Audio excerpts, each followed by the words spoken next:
est estimé à quelques minutes maintenant. Et nous allons arriver bientôt à Visil. Quand je t'aime, j'ai l'impression de trop voir. Laurent Hubert, à toute l'équipe d'organisation d'avoir. Cette année, il y a des d'y avoir cru jusqu'au bout, d'avoir fait le pour les questions de sécurité sanitaire et ce qui fait qu'on est assez peu au départ. Du coup, on porte ça aussi. Pardon pour les sourds et malentendants, je ne pourrais pas lire sur mes lèvres. Il y a 5 sas. Je suis dans le sas du milieu. Ma montre, elle me met démarrer entraînement. Je vais faire une petite sortie. Pensez vraiment à vous couvrir du soleil et protéger du soleil, pardon. Et puis bien vous hydrater correctement. Et puis ben, la dernière, c'est pas une consigne, c'est un souhait. J'espère qu'on vous retrouve avec elle. Allez, bonne course. Allez, merci Flo, vous avez raison, des applaudissements. Hein. Allez, c'est le moment, plus fort que ça. Allez, nous aussi, on va vous applaudir dans les prochaines secondes, prochaines minutes. C'est parti pour 50 heures. 5, 4, 3, 2, 1, c'est parti, bonne chance à vous toutes. Et c'est parti. Prenez un maximum de plaisir.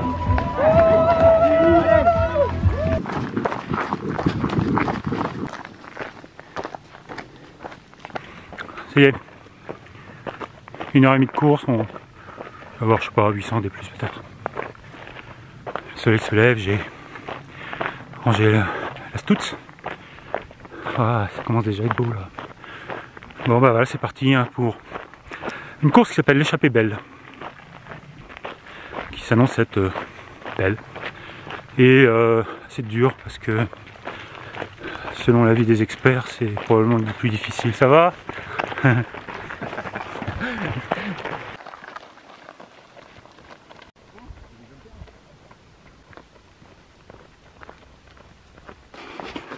bornes, presque 2h50 de course. Rendez-vous, on va pas arriver dans un... Putain, j'arrive plus même plus à Paris déjà. Ah bordel. Non, on va arriver bientôt dans... C'est improbable d'arriver au ravito de Larsen. C'est le premier ravito. Eh bien, 18 bornes, 3h, 1500 des plus, j'ai plus d'eau. Pourtant, il fait encore frais.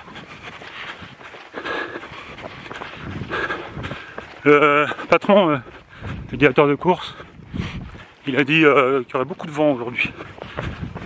C'est très chaud et beaucoup de vent. Du coup, on va se lyophiliser, je pense. Ah tiens. Qu'est-ce qui s'est passé dans le massif des écrins? Ah, massif des écrins. Massif des écrins. Qu'est-ce qui s'est passé dans le massif des écrins? Bah en fait il y a eu un confinement, je sais pas si tu as suivi l'épisode confinement. Je t'ai suivi. Donc j'ai pas super couru et puis je suis parti avec un pote Simon. D'accord. Normalement il court et il veut faire une vidéo. Ok. Simon Duguay, regarde sa chaîne, c'est super. D'accord, ouais, je regarde la tienne là. Non mais celle de Simon, mon pote dont je parle. Lui il est devant, c'est Côte Ultra 730. Ouais. On arrive au premier ravito là. Ravito de Larsen. C'est un plateau de ski de fond l'hiver.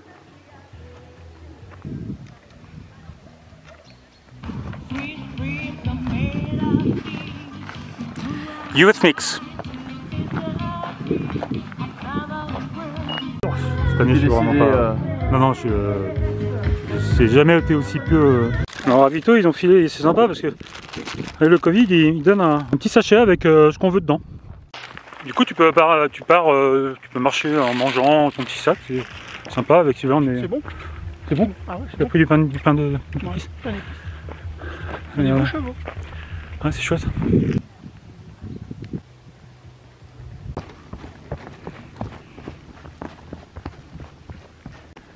Le lac Achard. On passe ici sur l'UT4M. Je me souviens, sauf que bah, sur l'UT4M on part de rue Pérou, tout en bas Rio Pérou. On a 1000 D+ pour venir ici. Une sorte de plateau d'altitude. C'est une tourbière aussi. Après on remonte encore jusqu'à la Croix de Beldon, je crois. C'est là-haut le ravito sur l'UT4M.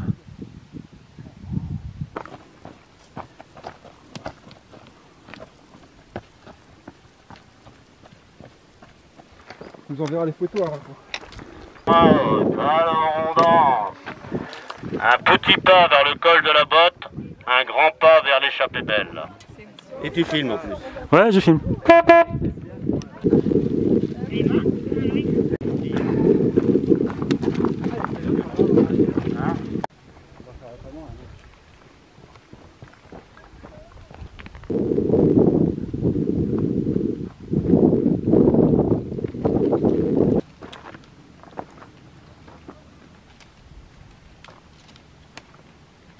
À peu près 30 bornes,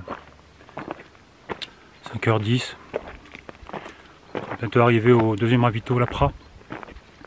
Un petit radar là, de 400 D+, mais on descend dessus. C'est chouette, hein. Bon, 5 heures de course. Le départ était dur, j'ai eu du mal à me mettre en jambes. Bon, faut jamais préjuger de ses forces sur ce genre de distance, mais là ça va un petit peu mieux. Je suis pas trop mal. Du coup, je temporise aussi beaucoup là.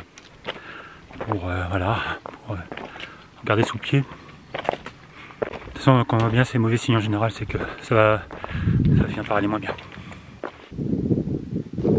Regardez comme c'est beau ici, quoi. On arrive au deuxième ravito. À peu près 30 bornes, 5h50. Avant d'attaquer le sommet de Beldon, là, j'ai plus le pic ou l'aiguille ou la forteresse de Beldon, à 2900 quasiment. Genre là.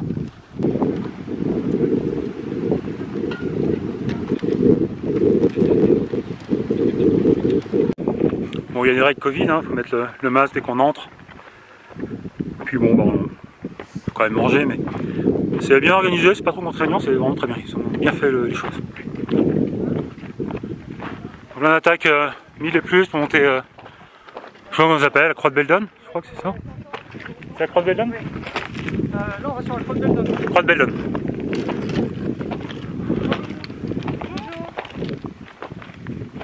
Ouais, c'est parti.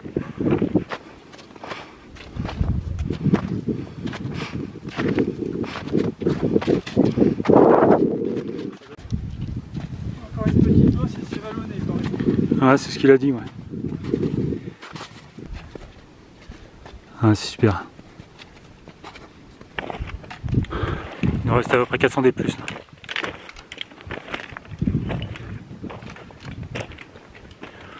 Et en redescendant, enfin on croise les mecs qui courent, qui descendent. Le chapeau il est mort.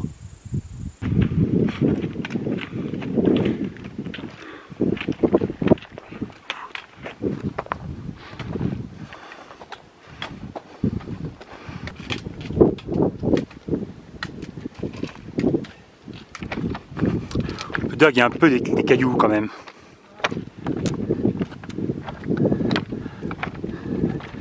La réputation de Beldon n'est pas usurpée.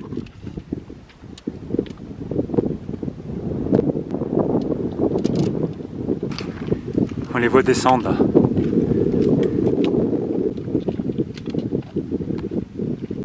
La croix de Beldon, la croix de Bellodon. Mettre l'amour au sommet. Ouais, bon, vu comment on en chie pour monter. Qui aime bien châtie bien. Mettre l'amour au sommet. Oh là là là là, la vue.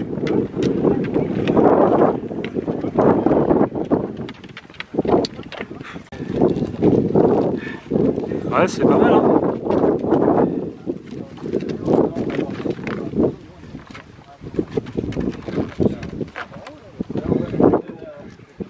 On en chie. On chie un peu, hein, c'était bien là. Grave. Mais ça vaut le détour. Ouais, on a plus mal aux jambes en fait une fois qu'on est là-haut. Bah non, c'est réglé, hein. Regarde ça comme c'est beau. Putain. Ouais, Chartreuse. Grenoble derrière. Le Vercors. Donc aussi c'est Beldon, hein. Loisan. Je pense qu'il y a le Taillefer par là. Puis derrière, loin, les écrins.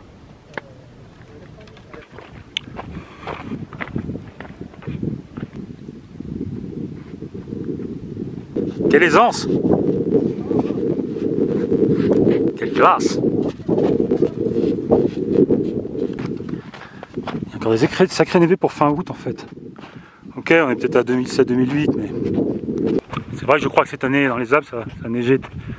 C'était assez tardif les chutes de neige. D'ailleurs en fait sur ma traversée Chamonix-Zermatt, il y avait encore beaucoup de neige. Vous pouvez aller voir la vidéo que j'ai faite, la dernière vidéo, la vidéo précédente en fait.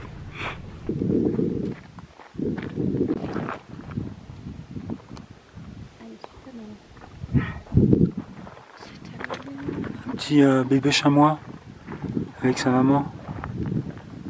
C'était un bébé chamois avec sa maman, mais en fait si on a pu s'approcher aussi près, c'est que il y avait le bébé, en fait la maman elle pouvait pas partir, elle était en mode méga stress, elle protégeait son bébé, enfin elle essayait de faire comme elle pouvait. Parce que si vous faites un peu de montagne, en général les chamois, vite ils dégarpissent quoi. Bon, j'ai un peu de montagnard qui me dit que c'est des bouquetins en fait, c'est pas des chamois. Bon, je crois moyennement, parce que déjà parce que c'est un montagnard, hein. La culture c'était pas son truc. Et puis parce que tout le monde disait que c'était des chamois, du coup voilà.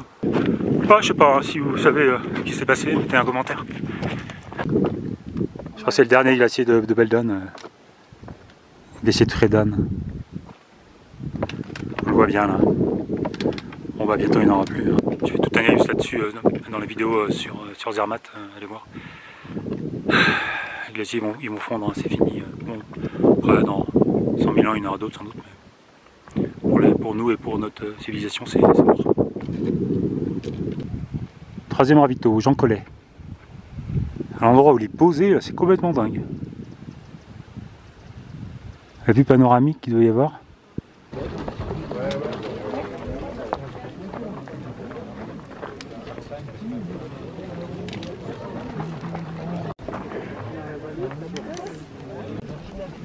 Comme je disais tout à l'heure, à cause du Covid, il commande en fait un petit menu là, tac tac, et tu dis ce que tu veux.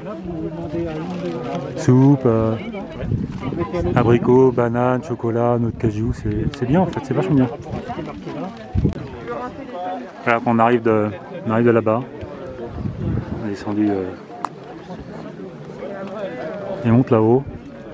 Il y a 9 km très technique jusqu'au Aberdekbel. Je sais pas combien il y a des plus, peut-être 800, j'en sais rien. Ah ouais, qu'est-ce que c'est beau. On vient de passer au col de la mine de fer, qui est derrière nous, ici. Ils sont sympas les gars, c'est sympa. Vous n'allez pas vous fâcher si je vous dis que je travaille dans la pétrochimie? Non, moi ça me gêne pas. Voilà. Tant que c'est pas dans le nucléaire.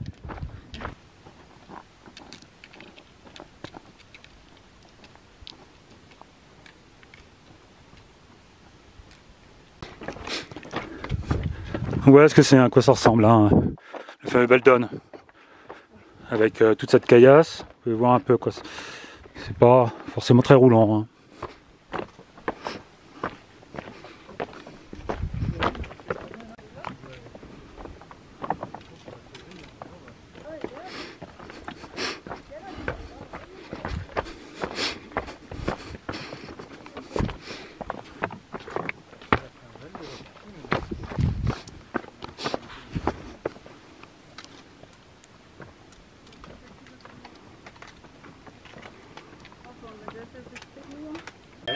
Brèche de la Roche Fondue. Je fais une petite pause pour manger quelque chose. Une bonne ambiance. Les coureurs qui s'arrêtent. C'est pour ça qu'on la garde là un petit peu là.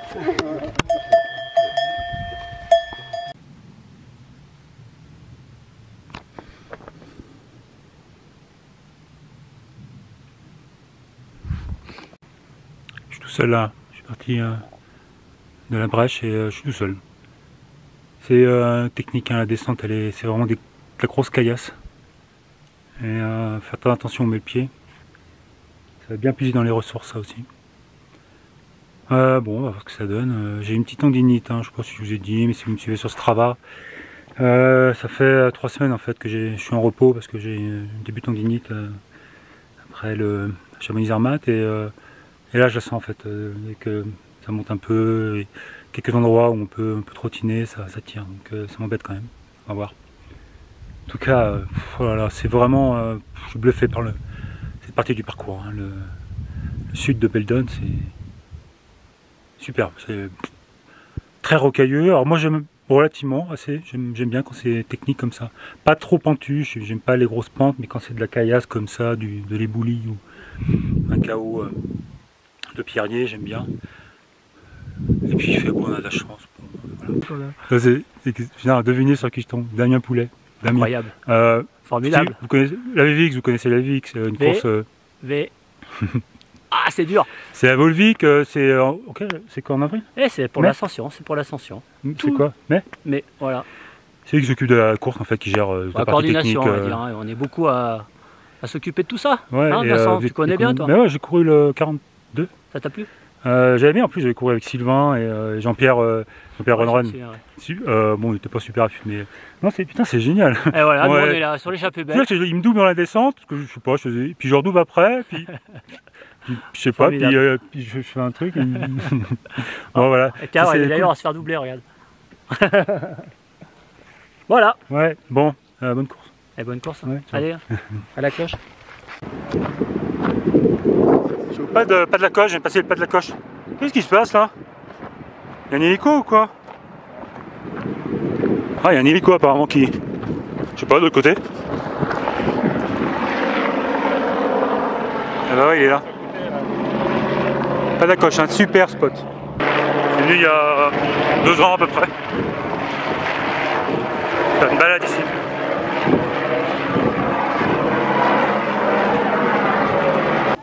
Voilà le ravito du Aber d'Aiguebel. Commence à être dur là. J'ai Sylvain aussi parce qu'il a mal au pied là. Il est tombé déjà à descendre tout à l'heure et puis il a mal au pied. Il est un petit peu moins vite que moi. Dans les montées ça va en fait, on va à la même vitesse, mais dans les descentes il... Du coup bah on se dit bah je sais pas, il me dit bah vas-y, qu'est-ce que tu fous. Voilà, donc là on attaque 17 km jusqu'au Plénet. On va rentrer dans la nuit. Les 7 lots, les lacs qu'on va pas voir, qui sont superbes. Peut-être une petite vidéo d'un film que j'ai fait il y a 2 ans ici, c'est superbe.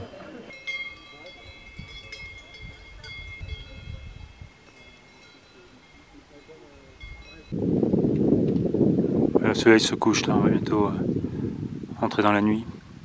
C'est chouette. Hein. Bon, j'ai un coup de moins bien là, c'est difficile, mais bon. J'arrive au col de l'Aigleton.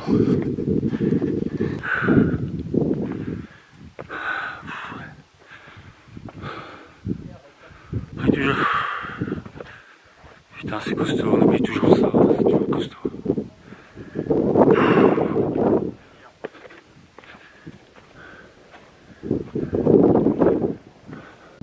Et les super bénévoles sans qui ce genre de course ne serait pas possible.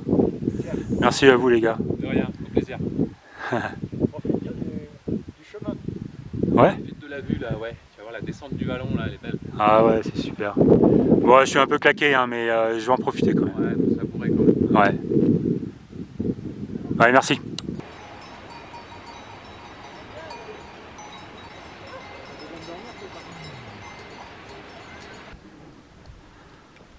Ouais, comme c'est beau ce premier croissant juste après la nouvelle lune.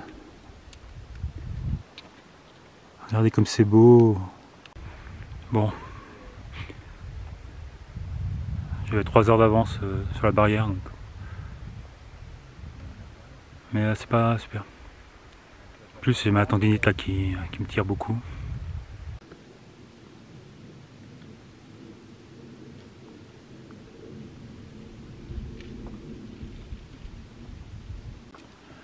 Alors je filme dans la montée du col de la Vache, ou des pas de la Vache, col de la Vache.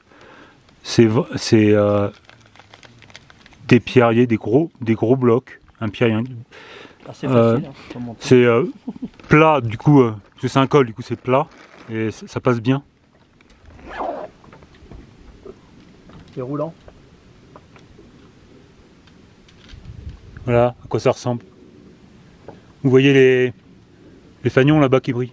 Bon bah c'est par là en fait.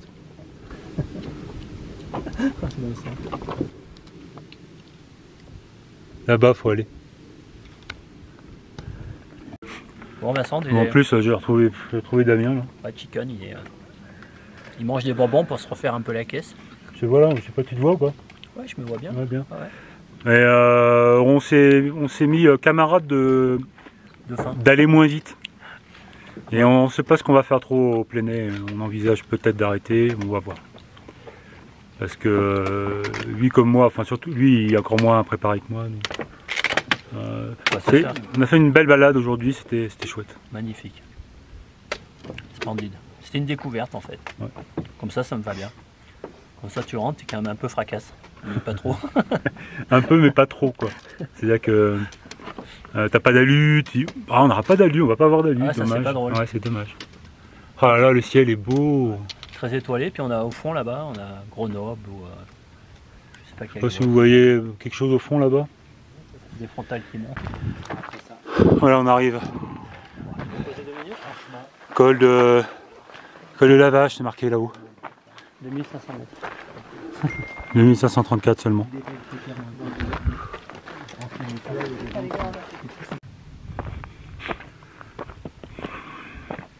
C'est la nuit, chacun un peu frais, hein, mais chacun sort une couche chaude. Moi j'ai mis ma petite polaire du matériel obligatoire. Je pense que je vais m'arrêter au plein air.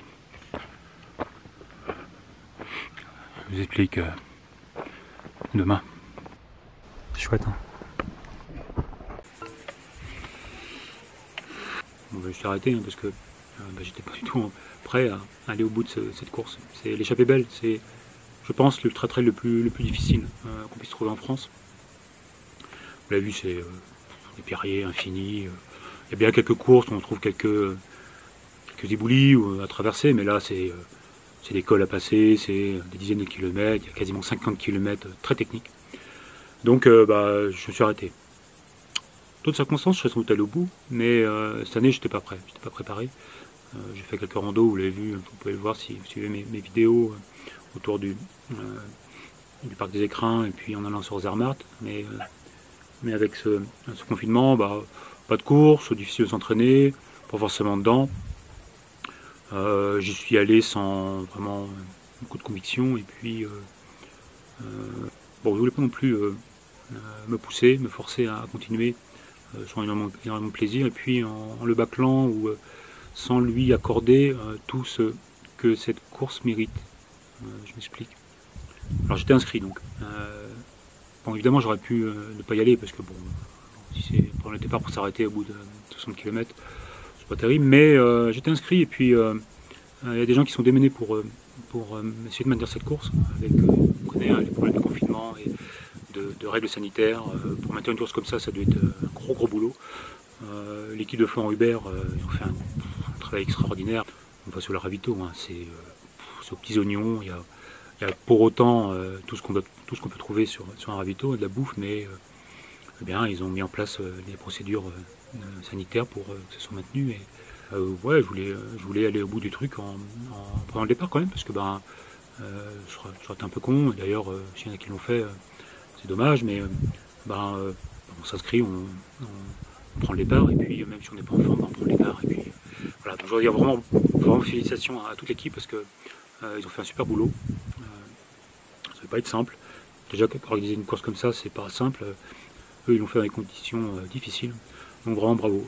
Moi j'adore l'équipe, j'adore le parcours, même si c'est technique, j'aime assez ça. Je suis un peu déçu parce que j'aurais peut-être pu me pousser un peu, me forcer à m'entraîner un peu plus et puis trouver cette motivation pour cette belle course.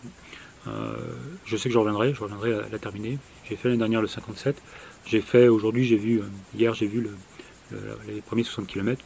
Je reviendrai d'ici un an ou deux, ou peut-être pas l'année prochaine, l'année d'après pour aller au bout de la course. Donc voilà, la saison n'est pas terminée. Bon, on verra ce que ça donne avec ce putain de Covid, mais j'ai un dossard pour les Templiers. Je vais aussi, j'espère, pouvoir aller courir une course sur l'île de Malte. Malte, c'est sous la Sicile. Il y a deux îles, l'île de Gonzo qui fait à peu près, mais dont le périmètre fait à peu près 50 km, et ils organisent une course sur le sentier des douaniers. en bord de côte. Donc ça devrait être sympa si la course est maintenue, mais normalement je devrais y aller. En septembre aussi, je vais aller faire une balade dans les Pyrénées en Cerdagne. La Cerdagne. Alors, Kylian est originaire de Cerdagne côté catalan. Là, c'est la Cerdagne française. C'est à côté de Font-Romeu. Je ferai sans doute quelques balades là-bas pour découvrir la région, mais une longue randonnée de 2 jours, 2 fois 35 km dans les montagnes, là-haut.